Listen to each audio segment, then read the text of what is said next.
Hello, everybody. Welcome back to Rewind and Replay. I'm Matan. I'm Adriana. And I'm Caitlin. We are back after our Thanksgiving break. I hope you all had a wonderful Thanksgiving, you Americans at least. Today we're talking about We hope you had a terrible day. No, I'm just kidding. Everybody else, I hope your day sucked. Yeah. Today we're talking about the best gaming father figures. This is a hotly debated topic. There's a lot of discourse around this, so we thought we'd throw our hats into the ring. This time, usually for these best ofs, we usually bring like at least 3 each. This time we're only bringing 2 per person. But we're going to talk a lot about them. Yes, exactly. There's going to be some heated debates. Absolutely. Yeah. None of us are going to be friends after this. No. No. So how it's going to work is we're all going to read through our picks one at a time. And then we're going to have a discussion. We're going to slowly eliminate people from the list until there's only one remaining, who is the official Rewind and Replay best father figure in gaming. Heck yeah. Question to clarify for me and for the viewers, is this the best dad? Like, they're the best, like they're going to win Dad of the Year award, or is this like our favorite dad? Good distinction. Good distinction. It's a good one. Yeah, because some of these are crappy. Is this the dad we want? Yeah. I want to say like best dad. I don't want to say like our favorite, because like when we go into our favorites, to me, it then I start considering other factors. Okay. Do we mean best as in like most competent? Most competent. Or do we mean best? I think maybe just a pitch. The dad we would want to be, right? Like, or the dad that we would want to be our dad. Yeah, or like, like the parenting decisions are on point, like maybe like that perspective. Okay. Yeah, I can get with that. Yeah, I think it's kind of a loose definition here, but that's what we're mainly going for. Yes, effective. Because if we pick favorites, we all know who's winning. Yeah. There's one man and he's winning. That is on this list. He might win anyway. He might win anyway. Yeah. All right, then let's start us off. I am going first, and my first pick is Kratos from God of War. Solid choice. To say the least, Kratos is a complicated man. So for those who don't know, he already lost a daughter before the very popular 2018 game. I didn't play through all of any of the prior games before 2018. But he used to be like he was very angry, very vengeful. And I think like in seeing him in 2018, like having being a husband and a parent really like softened him.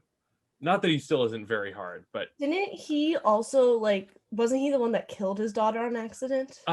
Yes, I think he was responsible for the deaths of his family. Yeah, because he burned the town down or something, right. And then his wife and daughter ended up being there. Yes, something like that. Not on purpose. Not on purpose. Not on purpose, but it was his fault. And he's still, that's why his skin is like the sort of the pale white gray, is because he's still covered in their ashes. Yeah. So he, the game starts after his wife has died, and pretty shitty father, Matan. Oh, not off to a good start. Strong. Not off to a good start. So at first he acts like he only cares about Atreus for his wife's sake, but it really becomes pretty clear that that's a lie. Like he teaches Atreus practical skills like how to fight and how to hunt, but throughout the course of the game, it becomes a lot more emotional than that. He teaches him how to mourn and how to let go and how to process what he's going through, because Kratos doesn't want Atreus to be like him. He's a mature enough father that he can recognize, all of the terrible things he's done, his own faults that still plague him. And I think that is a very important quality as a parent, to recognize your own faults and attempt, at the very least, not to pass them on to your children. Pretty low bar. Don't set your family on fire. Yeah, that's another pretty good, a general rule of thumb for parenting. Don't set your family on fire. There's the part, Kratos tried to hide his Atreus's godhood from him. He tried to protect him. It was kind of a Rapunzel thing where he tried to kind of keep him squared away, which was not a good move. So you're saying that Kratos is the mother from Rapunzel. Yes. So okay, Yeah, and so- the so mother from bad. Rapunzel is evil. But she changes. He changes. He Does she? learns. No, she doesn't. I'm Oh, sorry. okay. He does. Kratos does. Kratos learns. He sees what happens when he tries to hide these things from Atreus. When the truth comes out, it is kind of disastrous. Atreus kind of flies off the handle and stops listening to you, and Kratos realizes that he can't keep his child contained. He can't control him. All he can do is support him. And when he tells him his true name, and when they finally venture to the land of the giants, and Spoiler alert. yes, we're putting spoilers early. Yeah, this whole thing is a spoiler alert. Yeah. I think it really shows Kratos' development as a father. I agree. Kratos is a strong choice. If you hadn't have taken him for this list, I was going to. So Yeah, we're giving you shit, but gotta push back because you can't win.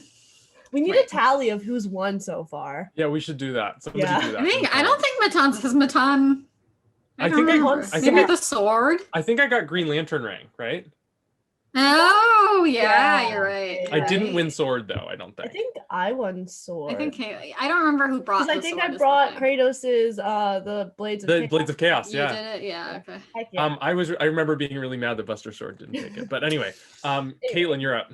Yeah. Okay. We are 6 minutes into this podcast, and we're talking about The Last of Us. We kind of already alluded to it earlier, We so did. I'm proud of us. Yeah.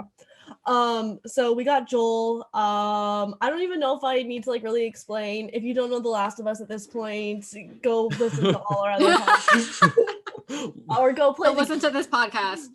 Yeah. Yeah, Joel's a great father. Like Kratos, his daughter dies, except he didn't cause the death. Low blow. Yeah, and then he finds Ellie, and Ellie kind of becomes like his daughter, and he protects her, and he does everything he can to save her, even if it's morally gray. And morally great. Joel doomed the world to save his child.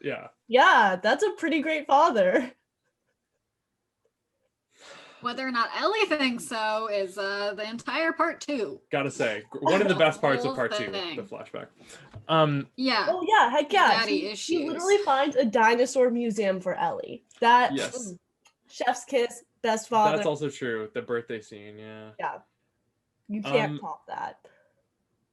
I think another testament. I'm helping your case here. Is the fact that he really doesn't want to be a dad again, and falls into the role. It's a really slow burn, and really seeing how the relationship grows, I think is a very strong point for him. Yeah, he doesn't want to get close to Ellie because he's afraid that he's gonna get hurt if she dies. But then eventually he becomes can't that not. father figure. Yeah, he has to be because Ellie is his We all can't not. We all can't not. I know. We love this man. I know, we all do. But I do really like how we see, the complex relationship. Is he a good dad? Ellie struggles so much in the second one. Yeah, I gotta say, lying to her at the end of the first game is definitely not a point. He also not a point. Kratos does the same thing. Parents do that. Parents do that to protect their kids, and he's robbing her of her agency, which is kind of, to me, the crux of the second game. Yeah. I'm sorry, we should save this for discussion. Yeah. Is that all you have to say about Joel for now? Yeah, I mean, I could go on forever, but we've covered this a lot in the podcast. I don't want to linger too long on how amazing Joel is, because we all love Joel. We all know. Yeah. All right, Adriana. Well, yeah. Next, another father who doesn't really want to be, Geralt of Rivia has a place in my heart.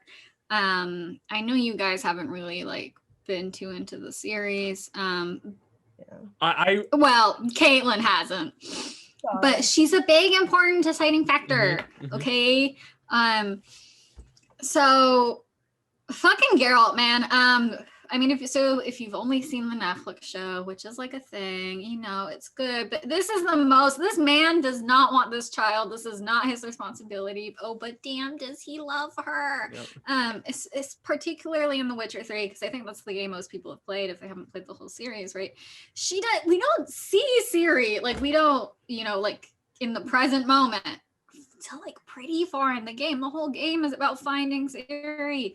And so she's there the whole time, and everything Geralt does, like fucking everything, is undertoned with his love for her and how much he loves her. And we get a really cool juxtaposition between Geralt and the other shitty ass dads, literally Ciri's actual father. Because Geralt is not her actual dad. It was a whole thing, but he's her dad. And even her dad recognizes, like, yeah, no, you're her father. I'm just like legally her father. And her father cares about her in the way like you would a chess piece. Like, she's a princess. She matters. I'm going to marry her off, whatever. But Geralt cares about her like a dad does as a human being. And it makes me cry. We also get to see Geralt's own father figure. The boy has mommy issues, but we don't talk about that. We see his father figure, Vesemir, and we really get to see where he gets the good qualities of his parenting from. Like, he's patient and understanding. I mean, he's like, he's a gruff, quiet man, but he gets the job done. He looks out for his fucking kid. Yeah. Feelings. I think Geralt spends basically years looking for Ciri, and also like his relationship to her over the course of Witcher 3 is really interesting, depending on like how you choose to support her, what you care, what you want to do for her and what you want her to do for herself. I know even at the end, I don't know who picks this if they're out of their god fucking damn mind, but you can like just hand her over back to her legal father, which like I don't think anyone does. But even then, like the moment is still like he's looking out for her, like even like he doesn't he's attempting want to, but it's like it's like his way to protect her. Like, this is where you belong. It's safe here because the Wild Hunt is fucking after her. Where better to put a princess than in the castle? And it's not great, but it's still like Ciri's best interests at his heart, always. Good pick. My next choice is another one of my favorites, but also our favorites. A rewind and replay favorite is. We talked about it always. Lee Everett from the Telltale's The Walking Dead series. So he. Kind of a crux of an important point in the first game is that like he was convicted of killing somebody. That's how the game starts, in the back of the cop car. Like, I'm not, and it was a crime of passion. It was a senator who was sleeping with his wife. So I'm not going to say like that is good or bad, but like clearly he has done some challenging things even before the apocalypse. He finds Clementine hiding in her treehouse, realizes her parents are dead, and that basically he's the only one who's going to be there to look out for her. So he takes her in. And like a lot of the first game is trying to figure out how to balance preserving Clem's like childhood innocence while also making sure that she's prepared for the terrible world that exists in this apocalypse. Like, it's a lot about making sure she's ready to do what she needs to do, but also not exposing her to so much terrible stuff so that she, is forced to grow up too fast, which she kind of has to anyway. Oh, look, there's Lee right there. I got him in the background. I've got a poster on my wall. There's a lot of really teachable moments that let you kind of choose what kind of father you want to be to her. Like, there's the part at the end of episode 2 where you hear a sedan pull up, people get out, you don't know where they are, you pull up and there's food, and you guys are starving. And so you can decide, like, do we take the food from this family, or well, you don't know it's a family at the time, from this group, from people, or do you to perhaps save your own lives, including Clementine's, or do you leave it as a teachable moment to her to be kind? So what I like about this game is like Lee is a defined character, but also you do have pretty significant influence on his parenting style. Clem really goes through a lot in this whole series and is able to survive and endure it both physically and emotionally because of the lessons that Lee taught her. And on top of that, she becomes a really fantastic parent and leader, parent in quotes, parent and leader in her own right in later games, which I think is a very good measure of someone's parenting. If your child becomes just to be, that person, are you really a good dad if you're dead though? He and Clem had Joel he too. used to leave him, but Clem can shoot him, and like yes. so if you have to kill him. No, I think so. Is he really a good dad? I did not have Clem finish Lee off. Absolutely not. But Right. I really think like Lee. Not only does Lee himself like go through so much to save her, like I think he did an exceptional job of preparing her to do what needs to be done. Yeah, I'm just giving you shit, man. Yeah, of course. I'm trying to rebuttal.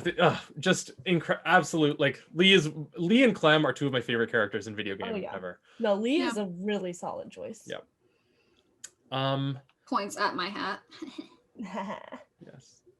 Now, I want to take a moment to thank our patron, Matan Sucks at Injustice 2. If you would like your name to be read on the... If you would like your name to be read on this podcast, you can support us at patreon.com/rewind_replay, which is linked in the description below. Thank you, Matan Sucks at Injustice 2. Yes, he does. That joke will never get old. He really does. We're broke. We need money. Take this opportunity to give us $2 a month and insult us in any way you like. Yeah. Yes. Take the heat off Matan. Insult me and Adriana for it. Yes. Sure, yeah. Yeah. Any money you give us will help us make more content, which is greatly appreciated. We appreciate it. Cool. On to our next choice. This is one of my personal favorites. It is Octodad. Octodad. If you don't Dad right in the title. It's literally in the title. If you don't know this, it is this octopus who's disguised as a regular dad. His kids don't even know he's an octopus because he disguises himself as a dad, and like he has to keep his secret identity or the evil chef will cook him.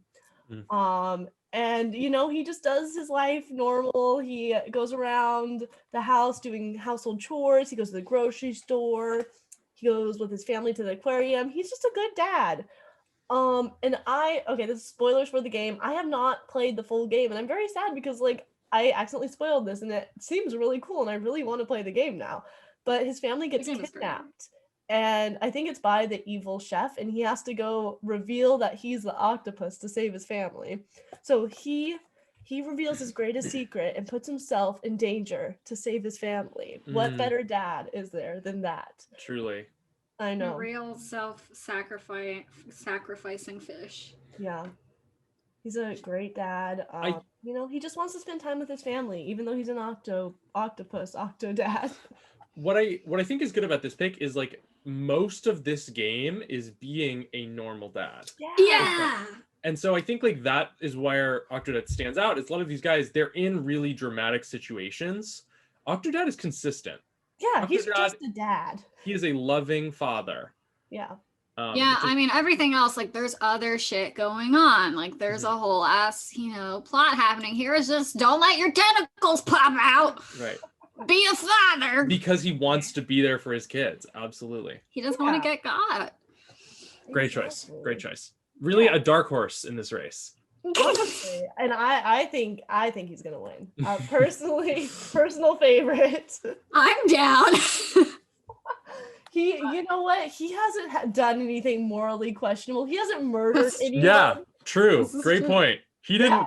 Yeah. He's just been a dad, and when his family was kidnapped, he went and he saved them. Yes. He succeeded, and he set a good example. He didn't like kill the chef. No. Yeah. Yeah. This is true. Hard to argue with this. At Joel. Yep. Yeah. Another one for contenders we don't think will win, but honorable. You gotta just put him in the running. It's an honor to be nominated. But so I've picked for my last one, Pancras from Dragon Quest V, Hand of the Heavenly Bride, my favorite fucking game. You guys know nothing about this game, I assume. I'm looking at a picture of Pancras right now. So he's the best. It's really, really fucking complicated, but I'll just give you like what you know at the beginning of the game. So you're like this cool like 6-year-old kid who's like adventuring all the time with his dad, and so you just got back from like an overseas trip. What a charmed life. To your small ass village. You go visit the neighboring town. There's this dude who's sick, and you're a rebellious child. So, you go to the haunted house. You fight some creatures. You go to the fairy world. You save Winter. It's a whole thing. But the whole time, like, you're just following your dad around and you're seeing him like find a cure for the sick old man or like fight off monsters, because that's a thing in the world that are trying to attack you, and he's like the protector of the village. You really you look up to this guy. And then you get called out, your father gets called off to be a bodyguard for the prince. And so he takes you with him, because why would he leave his only child alone? And you go with him, but the prince is like, he's like your age and he's a total fucking bitch. So he has like a secret passage in the castle, which you know about, and you try to show your dad, but the prince is too sneaky, and you're only fucking 6. So eventually the prince gets kidnapped, and your dad is like, oh fuck, you stay here where it's safe. I'm gonna go find him. But like, nah, we're gonna go after dad. So we go after dad. It's a whole thing, but eventually you find this really creepy demon thing. Well, you find the prince, and you're like at the exit to the dungeon where they have him, where this creepy demon person is like, "Mwahaha, my plan worked," and she like has both of the kids at like scythe point. And she's like, "Let my minions defeat you, Pancras, or I will kill your child and your ward." And so it's really emotional. Like, you see the combat like encounter as if you could do like could do like you can't. And it's just like the whole time is just like defend. Like you just watch him die slowly because he doesn't want you to die. And it sucks. And he comes back later as like a ghost thing. Like you hear him die. It's weird. Ultimate sacrifice, man. That bit, having you have to watch the battle as if you could do something, that's very cool. Yeah, I like that a lot. Yeah, so you can't like click anything, but like it makes you think for a second, like, oh, can I? Nope. And so you watch, like the mouse scroll over the different options. You have to watch it. Oh, that's good. That's some good stuff right there. That's another point for one of them watching their fathers die. Yeah, fun times. And and it really sucks because like your dad's stats, like you've been in a battle with him, like while he's like killed slimes for you, because like my kid. And you know how strong this fucker is. Like he could kill these dudes in like 2 seconds. Kicks it anyway. That's really cool. Dang. Who put this here? This honorable mention. Read that off. Honorable mention for worst video game father, Ethan Mars from Heavyweight. Sean, Jason. God, I mean, first off, his first child dies. Then his second child gets kidnapped. Terrible father. And isn't there like an ending where he is the bad guy? I don't know. I don't know where he's the bad guy, but I know there's an ending where the second kid dies. Yeah. Oof. Like you don't get out good. It it has the potential to be awful, like around the fucking board. Yeah. Okay. All right. Well, that wraps up our listing of the picks. Now let's move on to discussion. So, okay, if I'm hard straight for who do I not want to have as a dad? I'm sorry, but I gotta go Kratos. No, dude, what? Kratos is a good dad. He comes around. He is and he does, but he's so like I would not want him as a father. Like, I'm not saying he's a bad father, but I'm saying like, if he was my father, I would not want him as a father. Adriana, you made this really hard by making a good case for Pancras. You did. Thank you. I really was. You know what? I am going to stab myself in the foot, though. And I'm going to say this. I'm going to say this, and this also applies, though, to Joel and Lee.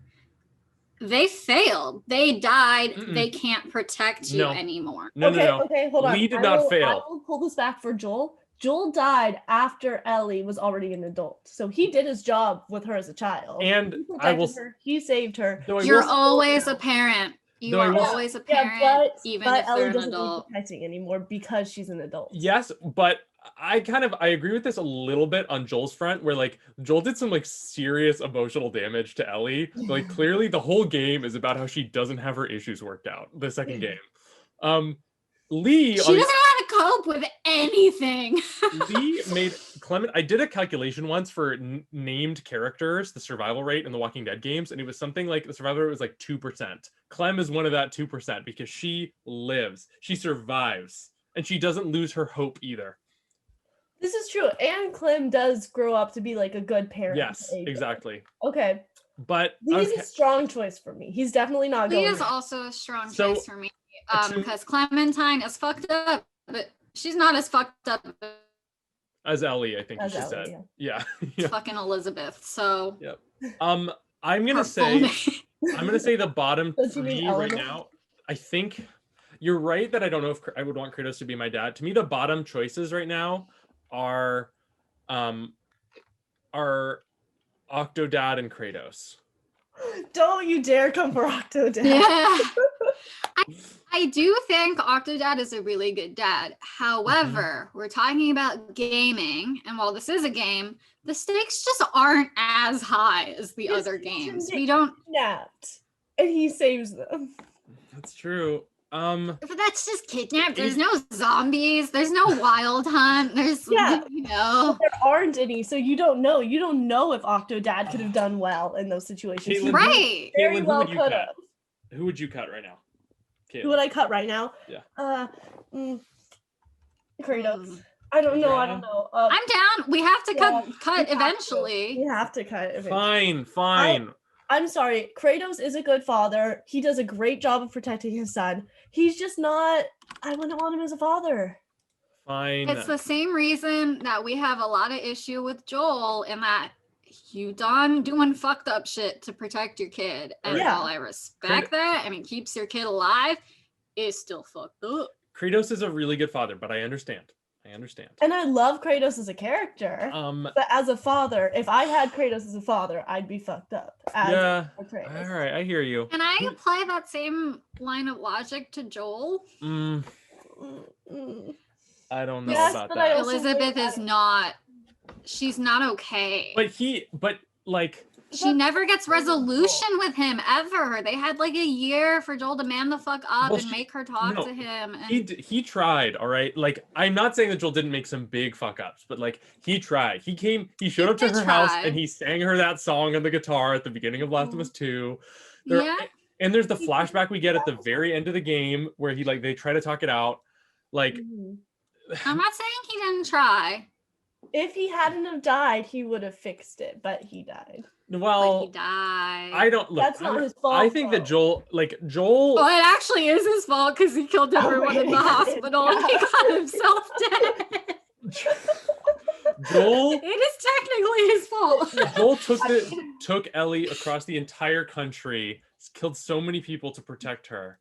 Like Joel is a good dad. I'm coming for. I'm not saying he's a bad dad. The same way, Kratos isn't an awful dad. It's just, it's a little too complicated for. Tell me more about Pancras. Yeah, I'm coming for him next. I'm fine with that, and only because after he died, like you watch him get murdered, you spend the next 10 years as a slave. So like the evil demon thing captures you, and then that's a bad not just dad. gonna let you go free. If he hadn't have died, he would be able to save his son. What does he do as a ghost? Okay, so here's where it gets complicated. So obviously, like, you end up escaping. You're really strong like your dad. You're the new hero of the world. Okay. You end up marrying. So the plot of the game is you have like 3 love options. And you marry one, and you have twins, and you're a dad now, and you're a really sick dad, except you and your wife get turned to fucking stone after they're born. And it's because one of their kids is like the legendary hero that's going to defeat the dark lord of the underworld, Nimzo. So they were trying to stop you and your father the whole time. So your mom got kidnapped by the big bad evil guy, when you like shortly after you were born, and so your dad's been trying to find her, and you're actually like the prince of the kingdom. It's a whole thing. That's pretty complicated. Yeah. It's really complicated. So, I mean, What I will you meet your parents in the underworld again, and they're like, "Hey, we love you. I'm so sorry. You did a great job, though. You defeated him." However, if the father had been good, he wouldn't have let his son come after the king boy, whatever, and get captured. It's true. I think Pancraz has got to go. I'm really impressed he made it longer than Kratos, though. So am I. Yeah, I mean, he's a good dad, and like you're a good dad too. Like you play this as his kid, right? And then you're a dad, and it's the same kind of legacy thing. Yeah. You gotta look out for the babs. Bro, I think it's so funny. We're talking about all these ideal father figures. I think Caitlin, you're the only one with a consistent father in this group.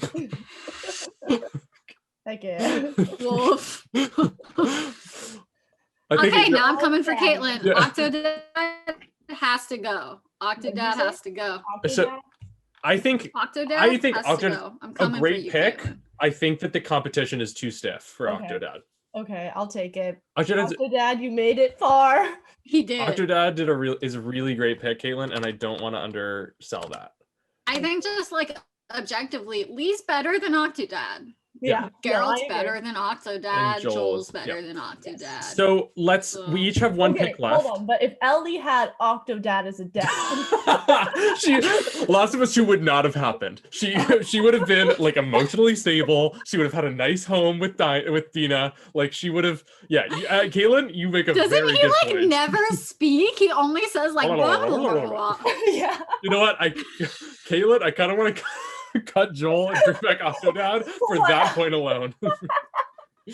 You're right. He's on the table about to get like cut open. Octodad comes in. His octopus arms just hit everyone away. Grabs Ellie and run. But he doesn't kill Abby's dad, and so Last of Us 2 never happens. Yep, you make a very good point. So now we each have our own one pick remaining. I don't think Octodad, even with his 8 arms, would be able to kill a hospital of people. Yeah. So the remaining dads we got 3 left: Joel, Geralt, and Lee. This is sort of like, I think, the quintessential gaming dad standoff. These are the 3. I think. How do we do this? This really wounds me to say. No. I think of these 3, the worst dad is Joel. I agree. Okay, I don't know Geralt. So he's my next choice. Mm-hmm. But that's just because I don't know him. Yeah, Part of the thing, I linked this. We can put the video link in the description. There's a great video from a YouTube channel called Just Right that talks about the daddening of video games and really focuses on Joel and Geralt. And to me, one of the really compelling points that he makes is they are kind of opposites, especially in the ending. In that, in the end, their daughter character has to basically die to save the world, and Joel resists that. Removes her agency, kills all these people, dooms the world to save her. Whereas Geralt lets her make the decision. Yeah. And I think that respecting your child's agency is going to be the deciding factor here. I think that's why. And that makes it harder for Lee because Clem is a child the whole time. Right, and that's why it's a little more complicated. You're right. Yeah. But I think Joel's like, I love this hurts me. I know. But I love Joel so much. I think that Geralt and Lee are better dads. Okay. Yeah, I mean, I'll agree to keep Lee. Geralt is the one I'd argue, and I don't know enough to argue that. If you're both going for Geralt, sure. We'll take Geralt. This is rough for Matan though, because now our top 2 is Geralt and Lee, and these are both series you really love, man. Yeah.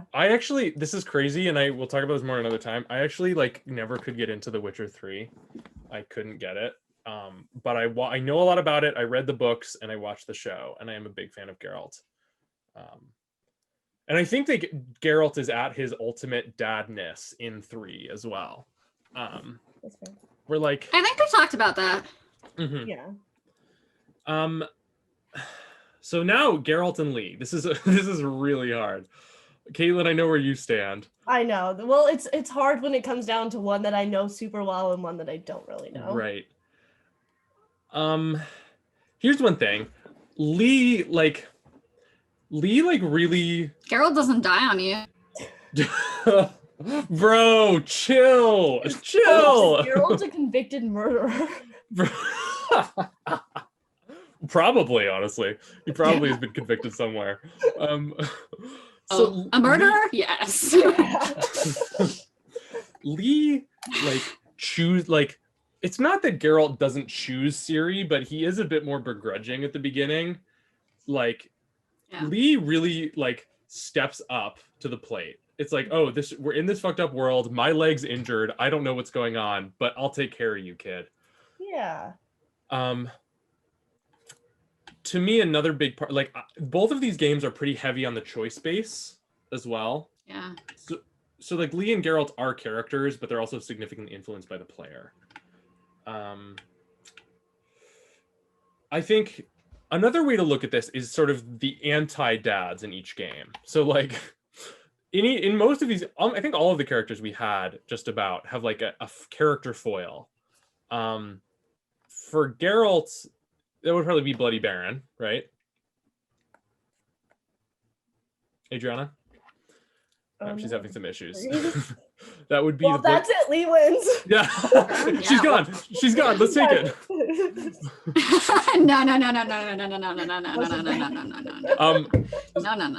I was saying no. I heard you. I just wasn't talking.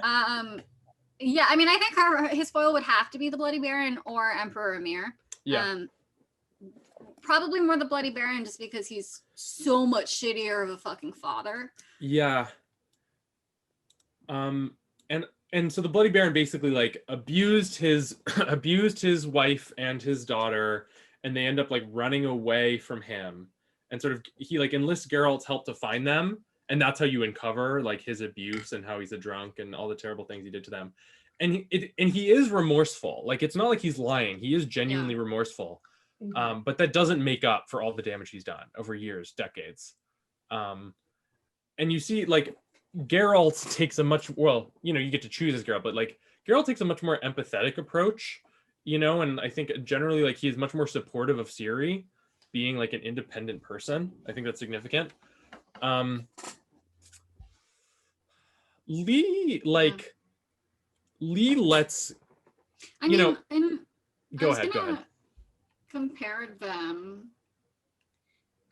in that Geralt does a lot of the same stuff that Lee does, actually. I mean, they both teach their daughters how to be strong, independent women who can fend for themselves, and both of them do. That's true.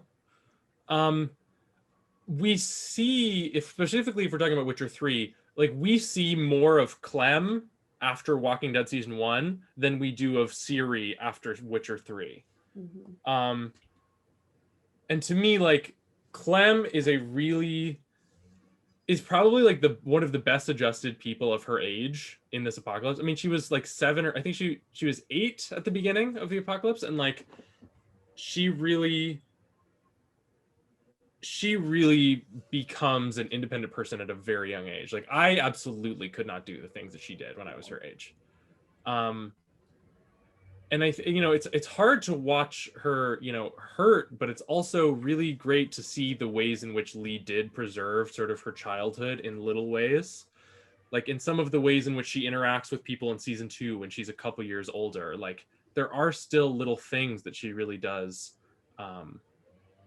Little ways in which she is still a child, yet still is, but is still an independent person and survivor. And like, there's so many ways she could have just like chosen to not take care of AJ and just gotten rid of this child, because he was only like 13, 14, or maybe younger. I don't remember. She was, probably like not young. More than 13. Yeah, when he was born. So, but she still decides to like take this boy in and raise him because he has no one else. But she could have done just like Lee did. What? Oh yeah, just like Lee did. Just like Lee did. You know what? in season 2, you make a really good point. Like at the end of, there are so many times over the course of these games in which Clem could have left AJ, and not to die either. Like she could have left him with people who could have taken care of him, but like she wanted to be the parent. She made that choice again and again and again. Exactly. Which I think is a testament to Lee. Again, there were times when Lee could have, but there was a time when that guy, the older guy in like episode 4, is like, like, you don't know how to be a parent. Like, I will take Clem for you. And he's like, fuck no. Fuck no. Get out of my house. And he does a really good job. I mean, he helps her. Yeah. He guides her. I mean, which daughter saves the world though? Yeah, but if Clem was given the opportunity to, she absolutely I know would. she would. But would she abandon AJ to do it? Question. Would she sacrifice the world AJ, like Joel did? Yes, I was gonna say if AJ was immune and had the but Clem is not on trial here. Clem is not on trial. Lee is on trial. Well, but you're making it so much about Clem that she kind of is. Yeah, they're a dad only because they have a kid. So you're right. Matters. I just think like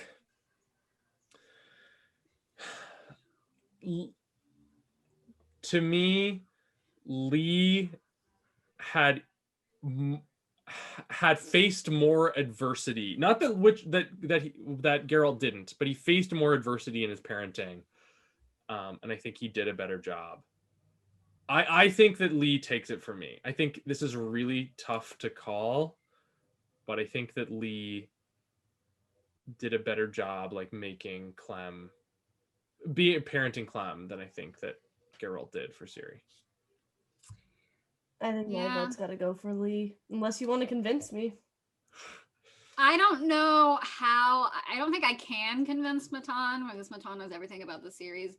And Caitlin, it's just he's at a disadvantage. You haven't played the thing or not. No, I'm sorry. I don't know that there's a way to convince you. Though I really do think these were the top 2. Like I think we did it. Like Geralt is a really good dad throughout the games. No, I think we like nailed the top 3. Yeah, like Lee, Geralt, Joel. Mm-hmm. All right, well then it's official. Lee Everett is the best dad in gaming, says Rewind and Replay. Yay, go Lee. I do love him. I just love Geralt. I think sure. I was gonna mention in terms of the anti-dads, I was gonna mention Larry. You know, you get to see his grown-up daughter, Lily. And like Lily is a complicated person as well. She's not, bad or good, but like you get to like Larry is like mean and cruel to a lot of people. And then the other one is the stranger, who is the person that you steal the food from in episode 2. He comes back in episode 4 or 5. Really cool bit. That scene with them just talking in the hotel is like chilling, so good. But like he like refuses to let go of his family when they try to leave, and like lashes out at them, whereas Lee like is always showing Clem empathy and like trying to be better than the world makes them out to be. I'll do the same thing with Ciri. You're right. He has no heart for anyone else except her, but okay. You made a good case. This was a tough call. Rest in peace. I guess I just don't like dads who die, man. Not a good move. Not a good fucking move. Yeah. Listen, bro. I don't like that he died either. Man. It's crazy to think like if you left him there, like years later, he's still there handcuffed to the radiator. Right. Unless someone came by and killed him. Which I doubt, but yeah, maybe. I mean, possibly. This was a tough one. Thank you everybody for listening and watching. If you like this episode, you can find us every Friday when we publish our podcast, and every podcast platform, what did you say? Every audio platform. I guess Spotify is not a podcast platform. I mean, there are a lot of podcasts. They're also on Spotify. You're right. On every complicated podcast or audio platform. Listen to us somewhere. Wherever you find things, we're probably there. Yep, in that box under your bed, in your closet, we're there. We're always there. Always watching. We also put this Yeah. podcast out on YouTube with a video element, so you can look at our pretty faces. Yeah, watch me paint my nails. That's what I did during this episode. That. I kept seeing you go. I was Yeah, like, yeah. A little brush. They change colors magically. Whoa. We also have been putting out a lot more YouTube videos, short form stuff, as well as some tabletop role playing stuff. You can find that on our YouTube channel, Rewind and Replay. Support us on Patreon, as we mentioned before. Follow us on our socials, which are linked in the description below. You guys have anything else you want to add? Any gripes with how this turned out? Let us know your favorite dad. If we didn't mention If it. we Yeah. miss someone, I would feel so bad if So we missed someone. the ones that I thought about was John Marston from Red Dead. That was one. I didn't make the cut, but that was another good choice. Yeah. Yeah, I mean we went left field with two of them, right? Like we True. could have put him instead of Octodad, but that's Right. not Or fun. Booker DeWitt, but yeah, Yeah. Booker DeWitt's a bad dad. Right. Yeah, well then once again, thank you very much for listening and watching, and we will catch you next time.